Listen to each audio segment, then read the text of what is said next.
उसी के साथ वो प्रजा को संदेश देना चाहता था कि अब यहां का राजा मैं हूं, राइट। तो ये प्राचीन काल। और मंदिर तोड़ने की अंतिम और चौथी घटना, एक बार मराठा सेनाएं टीपू सुल्तान पर आक्रमण करने श्रीरंगपट्टनम गई। मराठा सेनाएं कौन से धर्म की? हिंदू। टीपू सुल्तान मुसलमान। अब ये सेनाएं गई, दोनों में लड़ाई हुई और ये लड़ाई बिना हार जीत के फैसले के समाप्त हो गई। ये बिना हार जीत के फैसले के समाप्त होने को क्रिकेट में क्या कहते हैं? टाई होना या ड्रॉ होना। लड़ाई ड्रॉ हो गई। मराठा सेनाएं वापस आ रही, बड़ी गुस्से में है कि हम आए तो थे टीपू सुल्तान को हराने, टीपू सुल्तान को हम हरा नहीं पाए।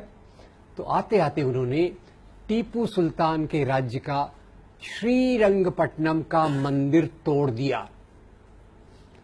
टीपू सुल्तान ने उसकी मरम्मत कराई। मैं बड़ा परेशान हूं। मराठा सेनाओं ने हिंदू मंदिर क्यों तोड़ा? हिंदू धर्म का अपमान करने के लिए या टीपू सुल्तान का अपमान करने के लिए? टीपू सुल्तान का। और टीपू सुल्तान ने मंदिर की रिपेयर क्यों कराई? हिंदू धर्म का उठाने के लिए या प्रजा की भावनाओं का आदर करने के लिए?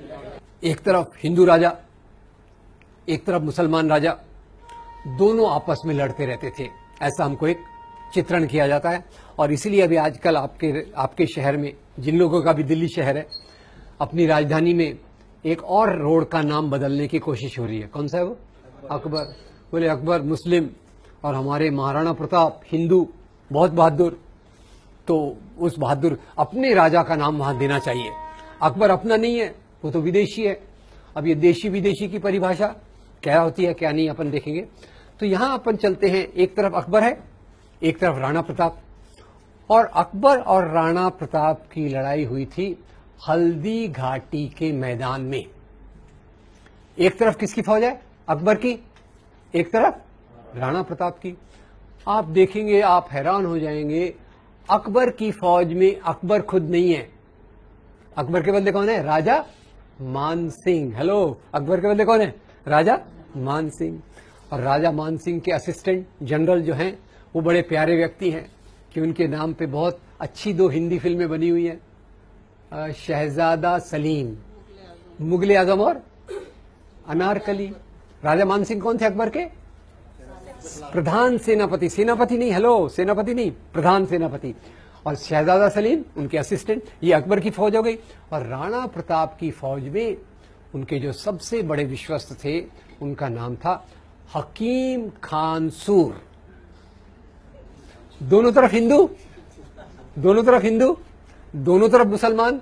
तो ये हिंदू मुसलमान की लड़ाई है या 2 राजाओं की लड़ाई है? ये लड़ाई धर्म के लिए है कि सत्ता के लिए?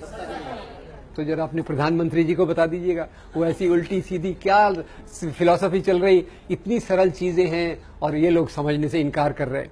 और यही प्रधानमंत्री जी का नाम आया तो थोड़ा और बता दूं, बुरा मत मानिएगा, उनको बताना मत मेरे बारे में। खैर, अपने प्रधानमंत्री जी आए बंबई, हमारे चुनाव के लिए वोट लेने थे। तो आपको पता है हमारे महाराष्ट्र बंबई में एक राजा बहुत पॉपुलर है। हमारे एयरपोर्ट का नाम, रेलवे स्टेशन का नाम, हमारे बड़े पार्क का नाम शिवाजी। यहां तक कि हमारा वड़ा पाव जो है ना, उसको भी हमने नाम शिव वड़ा पाव कर दिया, तब से वो ज्यादा स्वादिष्ट हो गया। आगे आपको खिलाऊंगा कभी। खैर, उनको वोट लेने थे तो बोले शिवाजी महाराज इतने महान थे कि उन्होंने औरंगजेब का खजाना लूटने के लिए सूरत पर आक्रमण किया। मैं हैरान हो गया। मैं फिर से हिस्ट्री बुक मैंने देखा, औरंगजेब का खजाना दिल्ली में था कि सूरत में था? दिल्ली में था। अब शिवाजी महाराज जो हमारे थे, उनकी फौज एक बार सूरत पे आक्रमण करने जा रही थी। तो आपको मैंने बताया क्यों इसकी बात क्यों कर रहा हूं, क्योंकि प्रधानमंत्री जी उसको उल्टा बता रहे। तो जब ये फौज सूरत पे आक्रमण करने जा रही थी तो शिवाजी महाराज ने अपनी फौज को 3 इंस्ट्रक्शंस, निर्देश दिए। ये इंस्ट्रक्शंस क्या थे? पहला इंस्ट्रक्शन था, देखो भाई आप जा रहे हो, रास्ते में हजरत बाबा की दरगाह है। हजरत बाबा की दरगाह को कोई नुकसान नहीं पहुंचना चाहिए। उसके उलट मेरी ओर से हजरत बाबा को ये भेंट, गिफ्ट दे देना। नंबर 2, इसी सूरत में फादर एम्ब्रोस पिंटो का एक आश्रम है। फादर एम्ब्रोस पिंटो के आश्रम को कोई नुकसान नहीं होना चाहिए। नंबर 3, जब आप लूटमार कर रहे हो, अगर आपके हाथ पे किसी दूसरे धर्म के मानने वाले की पवित्र पुस्तक, अपन ने पवित्र पुस्तकें देखी, अगर दूसरे धर्म के मानने वाले की पवित्र पुस्तक आ गई तो उसका अपमान मत करो, पूरे आदर के साथ उसको उस धर्म के मानने वाले को दे दीजिए। तो ये हमारे शिवाजी महाराज, और यही शिवाजी महाराज जिनको आज हिंदू धर्म के नाम पे उछाला जाता है। आपको बता दूं, शिवाजी महाराज की फौज में 12 सेनापति थे जो मुसलमान थे। और तो और एक बार वो शिवाजी महाराज की एक कहानी से पूरा क्लियर हो जाएगा कि उनकी क्या राय थी और ये हिंदू मुसलमान का क्या चक्कर है। एक बार शिवाजी घोड़े पे बैठ के जा रहे थे, उनके जासूस ने देखा कि उनकी कमर में तलवार नहीं है। तो जासूस, उनका जो बॉडीगार्ड था, बड़ा डिस्टर्ब हो गया। उसने कहा, महाराज आप कहां जा रहे? तो शिवाजी ने कहा, मैं अफजल खान को मिलने जा रहा हूं। बोले, अच्छा आप अफजल खान को मिलने जा रहे, तो ये बताइए आपकी तलवार कहां है? शिवाजी कहते हैं, भाई देखो, अफजल खान और मेरे बीच में एक समझौता हुआ है, अंडरस्टैंडिंग है कि जब हम मिलेंगे हमारे पास कोई हथियार नहीं होगा। तो जासूस और डिस्टर्ब हो गया। उसने बोला, महाराज जरा नीचे उतरिए। शिवाजी नीचे उतरे तो जासूस बड़े अजीब सवाल पूछता है उनसे, अजीब पर उसका एक मतलब रहता है। तो जासूस बोलता है, महाराज ये बताइए आपकी हाइट कितनी है? शिवाजी हैरान हो गए, ये कोई मेरा रिक्रूटमेंट कर रहा है क्या, मेरे को कोई नौकरी पे ले रहा है क्या? फिर भी खैर बॉडीगार्ड था तो उसको जवाब देना पड़ा। बोले, मेरी हाइट होगी कुछ 5 फुट 6 इंच। बोले, आपकी हाइट 5 फुट 6 इंच है। अफजल खान की हाइट क्या है? अरे अफजल खान तो बोले पठान है, 6 फुट से भी लंबा है। फिर बोले, आपका बॉडी साइज क्या है? आजकल तो बॉडी साइज बताना बड़ा इजी है ना, शर्ट की साइज से small, medium, large, extra large. अब शिवाजी उस समय तो और रेडीमेड शर्ट्स होते नहीं थे, तो शिवाजी ने कहा होगा मेरा साइज मीडियम टू लार्ज है। बोले, अफजल खान का साइज क्या है? बोले, अफजल खान का साइज तो एक्स्ट्रा एक्स्ट्रा एक्स्ट्रा लार्ज होगा। तो बोले, महाराज जब आपको वो मिलेगा बिना हथियार के, तो आपका वो गला दबा के आपका मर्डर कर सकता है कि नहीं? शिवाजी ने कहा, यह बात तो सही है।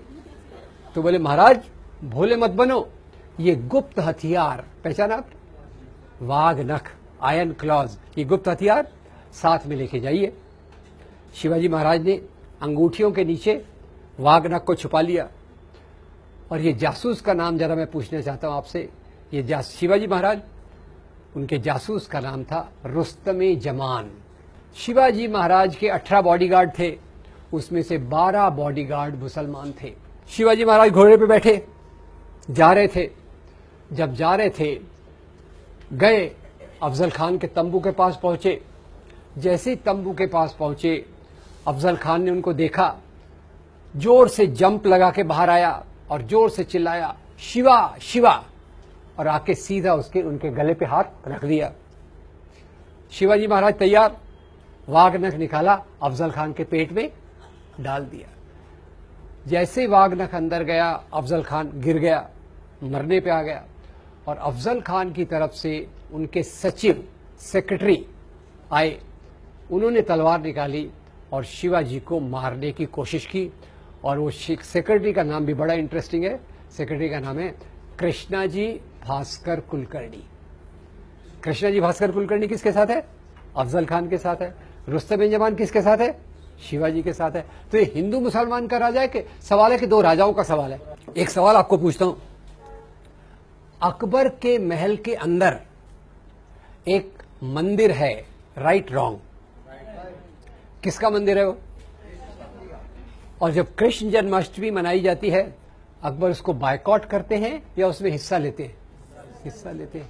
अभी हमारे बीच में अभी अकबर रोड का नाम बदलने वाला है, तो उसके पहले आप जरा देख लीजिए अकबर क्या थे। खैर, ये एक बात हो गई। पहले मैं आपसे सवाल पूछता हूं, ये महाराणा प्रताप जी को भारत की कल्पना रही होगी क्या? जैसे अमित शाह बोलते हैं ना, कच्छ से कामरूप, श्रीनगर से कन्याकुमारी, ऐसा राणा प्रताप भी सोचते होंगे क्या? मेरे राज्य को इतना बढ़ाना है कि कच्छ से कामरूप और कश्मीर से कन्याकुमारी तक जाऊं। यानी भारत की कल्पना उस समय ऐसी थी क्या?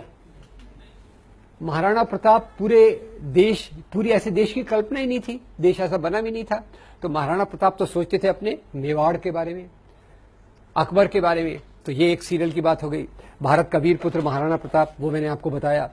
तो ये जो चीजें हमारे इतिहास की मेल जोल की हैं, उसमें से कुछ चीजों को पकड़ लिया गया है और उसके आधार पे नफरत की बात की जाती है कि भाई देखो, ये एक बात आपने कही नहीं, पर ये बात भी लोगों के दिमाग में कही बहुत है। जैसे आजकल लव जिहाद की बात करते हैं, कई लोग तो लव जिहाद को अकबर तक ले जाते कि अकबर की वो पत्नी का नाम क्या था, जोधाबाई। अब उस समय राजघरानों में शादियां तो करवाई जाती थी, पर शादियां करवाने का मतलब कोई ये नहीं था। शादियां करवाने का मतलब था अपने राज्य का विस्तार करना, राज्य की सीमाओं को बढ़ाना, ये उसके साथ एक प्रकार की चीज चलती रहती थी। अब एक पद्मिनी की जौहर की कहानी बनाई गई, दूसरी चीजें बनाई गई। तो मुख्य तौर से देखिए कि इतिहास में इस प्रकार से धर्म के आधार पे विभाजन नहीं था कि एक तरफ हिंदू लोग खड़े हैं, एक तरफ मुसलमान खड़े हैं। ईसाई तो वैसे भी बहुत संख्या में कम थे, ईसाई तो एक अलग प्रकार से विकसित हुए, वो भी हम देखेंगे। तो उस इतिहास को हिंदू वर्सेस मुस्लिम ये बता के जो विकसित करने की प्रोसेस की गई है, उससे दो प्रॉब्लम हो गए हैं। एक तो इतिहास की असली सच्चाई हमारे सामने से छुप जाती है। इतिहास में जो जमींदारी सिस्टम था, जो किसानों की गरीबी थी, जो आदिवासियों की गरीबी थी, जो महिलाओं की तकलीफें थी, ये चीजें इतिहास में छुप जाती हैं। वास्तव में देखा जाए तो इतिहास को एक अलग तौर से देखने की जरूरत है, जहां मानव समाज विकास में एक दूसरे के साथ चलता रहता है। तो ऐसी कुछ चीजों को पकड़ लिया गया। Rana Pratap very great, Aurangzeb very bad. अब खैर राजा राजा होते हैं, औरंगजेब जैसा भी होता है, अकबर जैसा भी होता है। अकबर अलग प्रकार से राज्य करता था। अकबर तो यहां तक था कि अकबर ने सभी धर्मों के लोगों को बुला के कॉन्फ्रेंस की। आज हम इंटरफेथ डायलॉग की बात करते हैं। इंटरफेथ डायलॉग का एक वर्णन अकबर के जीवन से मिलता है। जिसको लगता है धर्म अलग है, पर एक इंसानियत को उसमें से खोजने की जरूरत है। और अभी मैं एक लेख पढ़ रहा था, फ्रंटलाइन में अभी अभी आया है, कि मुगल दरबार में संस्कृत का उपयोग, अब संस्कृत जिसको यहाँ की एक बहुत देव भाषा माना जाता है, वो संस्कृत का कितना उपयोग किया गया था। तो आप जान के हैरान होंगे कि यहाँ संस्कृत की जो हमारे संस्कृत में वेद उपनिषद, उनका सबसे पहला अनुवाद जिसने करवाया उसका नाम था दारा शिकोह। दारा शिकोह ने कुछ हिंदू धर्म ग्रंथों को लिया, उसका संस्कृत से पर्शियन में ट्रांसलेशन करवाया, और ये चीजें बड़ी आदर के साथ इस समाज में देखी जाती थी। खैर, तो यहां मैं 2-3 मिनट के लिए आपको वक्त देता हूं। अगले विषय पे हम आएंगे, धर्मांतरण के मामले में। ये जो हमने अभी बातें देखी मुख्य रूप से इतिहास की, हिंदू राजा वर्सेस मुस्लिम राजा, मंदिरों का तोड़ा जाना, मंदिरों के तोड़े जाने के पीछे कारण, एक कारण यहां रह गया, वो जो मैं इसको अभी लाना चाहता हूं, और वो कारण ज्यादातर आता है महमूद गजनवी के साथ जुड़कर। गुजरात में एक मंदिर है जिसके बारे में बहुत कहा जाता है। कौन सा मंदिर है? सोमनाथ का मंदिर। सोमनाथ का मंदिर किसने तोड़ा था? महमूद गजनवी ने, और उसके पीछे धर्म को जोड़ा जाता है। तो ये देखिए कि महमूद गजनवी जो आया था, वो आया था गजना से। जैसे अपने यहाँ नाम देते हैं ना, नाम जैसे हसरत जयपुरी, कहां से है वो? नीरज पुणेकर कहां से है? और महमूद गजनवी कहां के होंगे? गजना से। गजना कहां है? अफगानिस्तान से। वो इतनी दूर से आया, बोले हिंदू धर्म का अपमान करने के लिए उसने सोमनाथ के मंदिर को तोड़ा। तो ये मैंने डिटेल में उसको कहीं कहीं दिया है। इतना बताना चाहता हूं कि जब सोमनाथ के मंदिर को तोड़ा गया, उस समय सोमनाथ के मंदिर में 151 करोड़ के बराबर की संपत्ति थी। ये बात विश्वसनीय लगती है क्या? मंदिरों में संपत्ति होगी? होती थी कि होती है भी? सही होती है। चलिए बताइए, कुछ धनी मंदिरों के नाम बताइए जिससे अपना मूड अच्छा हो जाए। तिरुपति बालाजी, पद्मनाभ, हमारे ये दोस्त का जरा सुन लीजिए। हेलो, जरा हमारे दोस्त से सुन लीजिए। सबसे धनी मंदिर इनको पता है कौन सा है? भगवान पद्मनाभ स्वामी के 7 चैम्बर हैं। 6 चैम्बर को खोला गया तो उसमें कितनी संपत्ति निकली? 1 लाख करोड़। हजारों करोड़ की संपत्ति मंदिर में थी। इसको लूटने के लिए कई बार राजाओं ने आक्रमण किए। राजाओं ने किए और उसको बाद में धर्म के नाम पर जोड़ दिया गया। सामंती समाज, ये आप समझते हैं सामंती समाज क्या होता है? आजकल कौन सा समाज है? आजकल औद्योगिक इंडस्ट्रियल सोसाइटी है। पहले कौन सा समाज था? सामंती समाज, जमींदारी समाज। तो जमींदारी समाज में पितृसत्तात्मक व्यवस्था, पुरुष प्रधान व्यवस्था ज्यादा थी। तो उसमें लोग शक्तिशाली पुरुष एक से ज्यादा शादियां करते थे। आपने सही कहा। और ये केवल मुसलमानों में नहीं था, हिंदुओं में था। हिंदू जमींदार, हिंदू राजा, हमारे देवी देवताओं का तो बात ही क्वेश्चन ही नहीं करना चाहिए, उनका तो अलग ही था मामला। तो ये पुराने मामले हैं। पर आज के समय में भी ये बहुपत्नीत्व आज के समय में एक सूटेबल चीज नहीं है। वो एक अलग डिबेट है, उसको मैं यहाँ विस्तार में नहीं लूंगा, क्योंकि जैसे समाज बदलता है वैसे हमारी व्यवस्था भी बदलती है। तो पॉलीगैमी यानी एक से ज्यादा शादियां करना, ये एक सामंती समाज का तरीका था। एक औद्योगिक समाज, लोकतांत्रिक समाज, जहां स्त्री और पुरुष की हम बराबरी की बात करते हैं, बराबरी लाने की कोशिश करते हैं, वहां एक से ज्यादा शादियां करने का सवाल पैदा ही नहीं होना चाहिए। इसलिए उस पर मैं ज्यादा नहीं जाना चाहता। बताइए, धर्म के कौन से दो मुख्य भाग हैं? आइडेंटिटी और मोरालिटी। ज्यादा जरूरी आपको क्या लगता है? मोरालिटी। सांप्रदायिक राजनीति किसके नाम पे होती है? आइडेंटिटी के नाम पे, नंबर 1। नंबर 2, धर्मस्थल क्यों तोड़े गए? धर्म के लिए या सत्ता संपत्ति के लिए? राजाओं में झगड़े क्यों होते थे? धर्म के लिए, सत्ता संपत्ति के लिए? ये कितनी बेसिक बात है, पर इसके ऊपर हमारा कंफ्यूजन कितना होता है, इसको आप देखिए।